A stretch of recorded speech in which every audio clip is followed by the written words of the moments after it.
কোনো কাজই ছোট নয়, কাজ করতে পারাটা হলো আসল বিষয়। কোনো মানুষই কিন্তু জন্মসূত্রে সবকিছু শিখে তারপরে দুনিয়াতে আসে না। সে সবকিছু করতে করতে এবং শিখতে শিখতে একটা পর্যায়ে দেখা যায় সবকিছু পারফেক্ট মতো করতে পারে। আবার অনেকে আছে কাজ করতে পারে কিন্তু করতে চায় না, এটা এক ধরনের সমস্যা।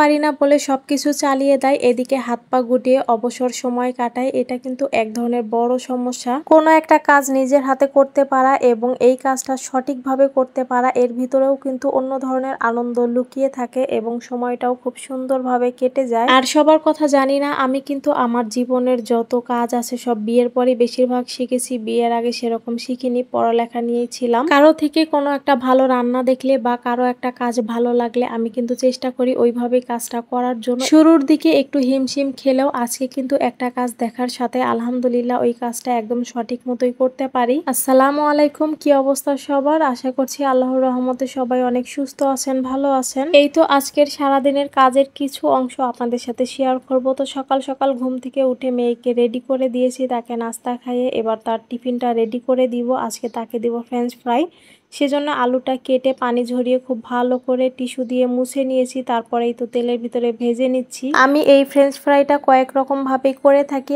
আজকে একদম সিম্পল ভাবে করে দিচ্ছি। তেলের ভিতরে ভেজে নিচ্ছি, একটু লাল লাল করে ভেজে নিব। আর ফ্রেঞ্চ ফ্রাইটা করে দিলে দেখা যায় সে খুব পছন্দ করে খায়। যদিও তার টিফিনের সময় হতে হতে এই ফ্রেঞ্চ ফ্রাইটা একটু নরম হয়ে যাবে, তারপরেও তার ডিমান্ড থাকে টিফিনে যেন তাকে ফ্রেঞ্চ ফ্রাই দেয়া হয় কিংবা পুরি দেয়া হয়। তো আজকে ফ্রেঞ্চ ফ্রাই করে দিচ্ছি শর্টকাট ভাবে। সকালবেলা তাকে একটু ভারী নাস্তা খাইয়ে দিই, যাতে করে টিফিনে হালকা কিছু দিলে পেটটা ভরে যায়। সে কিন্তু এই ফ্রেঞ্চ ফ্রাই এমনি এমনি খায় না, এটা ম্যাগি ম্যাজিক মশলা দিয়ে তাকে মিক্স করে দিতে হয়। তো ম্যাগি ম্যাজিক মশলা যেহেতু শেষ হয়ে গিয়েছিল, এখানে একটা ম্যাগি নুডলসের মশলা দিয়েই মিক্স করে দিচ্ছি। আর দিয়ে দিলাম সামান্য একটু লবণ। এবার সব মাখিয়ে তারপরে দিব। বাসায় টমেটো সস থাকলে সেটাও উপর দিয়ে দিই, সেটাও কিন্তু সে অনেক বেশি পছন্দ করে। সস যেহেতু শেষ হয়ে গিয়েছিল সেজন্য এভাবেই দিলাম। বাচ্চারা এমনি খাওয়া দাওয়া নিয়ে অনেক বেশি বায়না করে, তো টিফিনটা যদি তাদের পছন্দ মতো দেয়া যায় তারা কিন্তু নিজে নিজে পছন্দ করে খেয়ে নেয়। তো তাকে তো সকালে মাদ্রাসায় দিয়ে এলাম, এসে দেখি বাবা ছেলে এখনো ঘুমাচ্ছিল। তো কবুতরের খাবার শেষ হয়ে গিয়েছিল, মাদ্রাসার পাশেই কবুতরের খাবার বিক্রি করে, ওখান থেকে খাবার নিয়ে এই তো বাসায় চলে এলাম। এখন কবুতরের খাবারটা জায়গা মতো রেখে কবুতরকে খেতে দিব। এটা আমার প্রতিদিন সকালের রুটিন। মেয়েকে মাদ্রাসায় দিয়ে এসে তারপরে এই তো কবুতরের সাথে একটু সময় কাটাতে হয়, তাদেরকে খাবার দিতে হয়, পানি দিতে হয়। প্রতিদিন সকাল সন্ধ্যা দুইবার করে দেই। অনেক সময় দেখা যায় খাবার শেষ হয়ে গেলে আবারও দিই। একবারে বেশি করে খাবার দিলে ওরা কিন্তু নষ্ট করে, মানে খাবার খাওয়ার সময় এত পরিমাণে ছিটায় যে খাবার বেশিরভাগই নিচে পড়ে যায়, সেজন্য অল্প পরিমাণে দেই, শেষ হয়ে গেলে আবারও দেই। কবুতরের ট্রেটা আমি গোসলের আগে প্রতিদিন পরিষ্কার করি। অনেক সময় খাঁচার দরজাটা খোলা রাখি যাতে করে কবুতরেরা বাহিরে একটু বারান্দায় হাঁটাচলা করতে পারে। ওরা কিন্তু অনেক সময় খাঁচার উপরে উঠে বসে থাকে, খেলা করে। অনেকেই ভাবে বাসায় কবুতর পাললে হয়তো গন্ধ করে, কিন্তু কোনো ধরনের গন্ধই করে না। কবুতরের ট্রেটা সবসময় পরিষ্কার করতে হয়, আর কবুতরগুলোকে মাসে 1 অথবা 2 বারের মতো শ্যাম্পু দিয়ে গোসল করাতে হয়। কবুতরের কাজ শেষ করে এখন চলে এলাম বেডশিট ভিজানোর জন্য। সারার বাবা অফিসে যাবার আগে যখন গোসল করবে এগুলো ওয়াশ করে দিয়ে যাবে, তো আমি ভিজিয়ে দিচ্ছি। সে আমার কাজ করতে কখনোই অলসতা করে না। দেখা যায় অনেক সময় ওয়াশরুমে যদি কাপড় ভিজানো থাকে নিচ থেকে, এগুলো ওয়াশ করে দিয়ে তারপরে সে গোসল করে নেয়, আমাকে আর নিজের থেকে বলতে হয় না। তো এভাবে আমরা দুইজন মিলেই কিন্তু সমস্ত কাজগুলো করে নেই। তারপর চলে এলাম দুপুরে রান্না বান্না করার জন্য। এদিকে বাবু কিন্তু ঘুম থেকে উঠে গেছে, তাকে নাস্তা খাইয়ে রান্না গুছিয়ে নিচ্ছিলাম। সে ঘুম থেকে উঠে গেলে একদিক দিয়ে ভালো হয়, তার সাথে গল্প করতে করতে সমস্ত কাজ করে নেওয়া যায়। সেই দিকে কি যেন আমাকে দেখাচ্ছিল, আমি ভেবেছিলাম যে মরিচ নিতে চাই, এই দিকে পরে দেখলাম যে না, সে আমাকে ইশারা করছিল টমেটো নিবে। যদিও একটু দুষ্টুমি করে, তারপরেও কিন্তু ভালো, সে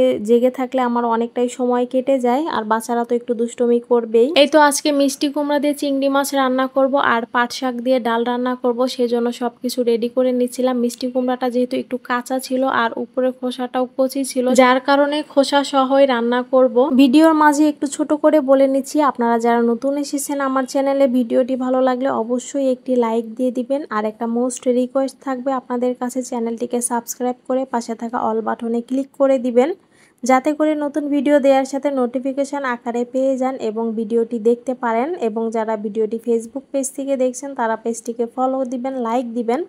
ইতিমধ্যে যারা লাইক ফলো সাবস্ক্রাইব করে সম্পূর্ণ ভিডিওটি দেখছেন তাদের সবাইকে জানাচ্ছি অসংখ্য ধন্যবাদ। কাটাকুটি করে এই তো ডাল ভিজিয়ে দিলাম। ডাল দিয়ে যেহেতু শাক রান্না করব, ডালটা 10-15 মিনিটের মতো একটু ভিজতে থাকুক। এদিকে চিংড়ি মাছগুলো বেছে নিচ্ছি। চিটাগংয়ে এই চিংড়ি মাছগুলোকে লইলা ইসা বলে থাকে। আর এই চিংড়ি মাছগুলোর মাথা এতটাই নরম থাকে যে নেওয়া যায় না। তো যেগুলো শক্ত ছিল ওগুলো নিচ্ছিলাম, আর যেগুলো মাথা নেওয়া যাচ্ছিল না ওগুলো ফেলে দিচ্ছি। সবগুলো চিংড়ি মাছ বেছে নিয়ে এখন চিংড়ির পিঠে যে রগটা থাকে এই রগটা ফেলে দেব। সত্যি কথা বলতে চিংড়ির পিঠের এই রগটা যে ফেলে দিতে হয় এটা কিছুদিন আগেও কিন্তু আমি জানতাম না। জানবই বা কিভাবে, কাউকে তো সরাসরি এভাবে ফেলতে দেখিনি। আমি অনলাইন দেখেই কিন্তু এই কাজটা শিখেছি। কোনো কাজই ছোট নয়, আর কাজ করতে না পারাটাও কিন্তু দোষ নয়, তবে কাজ শিখেও কাজ না করাটা দোষের। যেমন চিংড়ি মাছের যে এই রগটা ফেলে দিতে হয় এটা আমি জানতাম না। যখন থেকে জেনেছি তখন থেকেই কিন্তু আমি এই কাজটা সবসময় করি এবং সবাইকে বলবো এটা করার জন্য। আপনারা যারা এখনো জানেন না যে চিংড়ি মাছের রগটা এভাবে ফেলতে হয়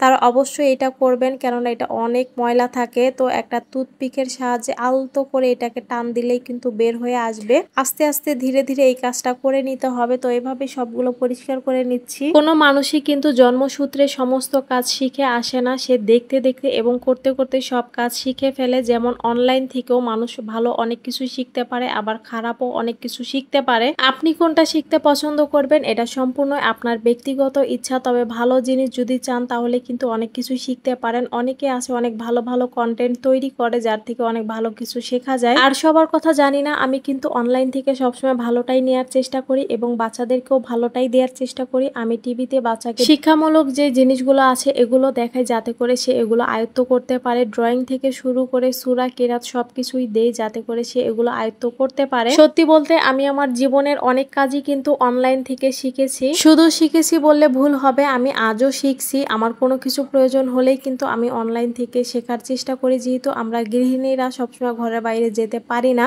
ঘরের ভিতরে সীমাবদ্ধ থাকতে হয়। তো ঘরে বসে যদি কোনো কিছু শেখার সুযোগ থাকে তাহলে কেন সেটা কাজে লাগাবো না। সময়কে সঠিকভাবে কাজে লাগানোই কিন্তু বুদ্ধিমানের কাজ। তো কথা বলতে বলতে এদিকে রান্নাবান্না কিন্তু অনেক দিকে এগিয়ে গেছে। প্রথমে চিংড়ি মাছ দিয়ে মিষ্টি কুমড়ার তরকারিটা বসিয়ে দিয়েছি, আর কিভাবে বসিয়ে দিয়েছি আশা করছি সেটা দেখেই বুঝতে পেরেছেন। এখন ডাল দিয়ে শাক রান্না করব, সেজন্য এই যে আগে থেকে মসুর ডালটা যে ভিজিয়ে রেখেছিলাম এটা খুব ভালো করে ধুয়ে নিয়েছি। এখন কড়াইতে দিয়ে নিলাম, আর তাতে দিয়ে দিলাম পেঁয়াজ, কাঁচামরিচ কুচি, হলুদ আর লবণ, আর দিয়ে দিব সামান্য একটু সয়াবিন তেল। দিয়ে খুব ভালো করে মাখিয়ে পানি দিয়ে দিব। এই ডাল রান্নাটা কিন্তু একদমই সহজ, কিন্তু খেতে অনেক বেশি মজা হয়ে থাকে। আজকে তো আমি বাড়ির পাট শাক দিয়ে রান্না করছি, চাইলে অন্য কোনো শাক দিয়েও কিন্তু একইভাবে রান্না করা যায়। ডালে পানির পরিমাণটা একটু বুঝে শুনে দিতে হবে, খুব বেশি পানি দেয়া যাবে না এবং অল্প দেয়া যাবে না, মোটামুটি পানি দিতে হবে। এবার ডালটাকে চুলায় বসিয়ে দিব। আপনারা কে কিভাবে এই শাক ডাল রান্না করে থাকেন চাইলে আমাকে কমেন্টসে জানাতে পারেন। এদিকে মিষ্টি কুমড়ার তরকারিটাও কিন্তু খুব ভালো করে কষিয়ে নিয়েছি এবং মিষ্টি কুমড়াটাও কিন্তু অনেকটাই সিদ্ধ হয়ে গেছে। এবার ঝোলের জন্য পানি দিয়ে দিলাম। পাট শাকটা খুব ভালো করে ধুয়ে পানি ঝরতে দিয়েছি। এদিকে মিষ্টি কুমড়ার তরকারিটা বলক চলে এলে তাতে দিয়ে দিচ্ছি কিছু টমেটো। এভাবে একবার মিষ্টি কুমড়ার তরকারি রান্না করে দেখবেন, খেতে কিন্তু ভীষণ মজা হয়ে থাকে। নামানোর আগে সামান্য কিছু জিরার গুঁড়া উপর দিয়ে ছিটিয়ে দিব। এদিকে ডালটা কিন্তু বলক চলে এসেছে এবং ডালটা অনেকটাই সিদ্ধ হয়ে গেছে, আশা করছি দেখেই বুঝতে পারছেন। এই পর্যায়ে কিন্তু শাকগুলো দিয়ে দিব। শাক থেকেও কিন্তু বেশ অনেকটা পানি ছেড়ে দিবে এবং শাক হতে কিন্তু খুব বেশি সময় লাগে না, অনেক তাড়াতাড়ি সিদ্ধ হয়ে যাবে। সেজন্য ডালটাকে মোটামুটি সিদ্ধ করে নিয়ে তারপরেই কিন্তু শাকগুলো দিয়ে নিচ্ছি। এবার ঢাকনা দিয়ে ঢেকে দিলাম যাতে শাকগুলো বসে যায়। ঢাকনা খোলার পরে কিন্তু শাকটা অনেকটাই বসে গেছে। এই তো রান্না করতে করতে একটা পর্যায়ে দেখা যাবে যে শাকটা অনেকটাই সিদ্ধ হয়ে এসেছে। এখন এগুলোকে ফোড়ন দিয়ে নিব, মানে বাগার দিয়ে দিব। সেজন্য একটা পেঁয়াজ এবং একটু বেশি করে রসুন কুচি করে নিয়েছি। এগুলো এখন তেলে ভেজে লাল লাল করে ভেজে এই তো ডালের ভিতরে দিয়ে দিব।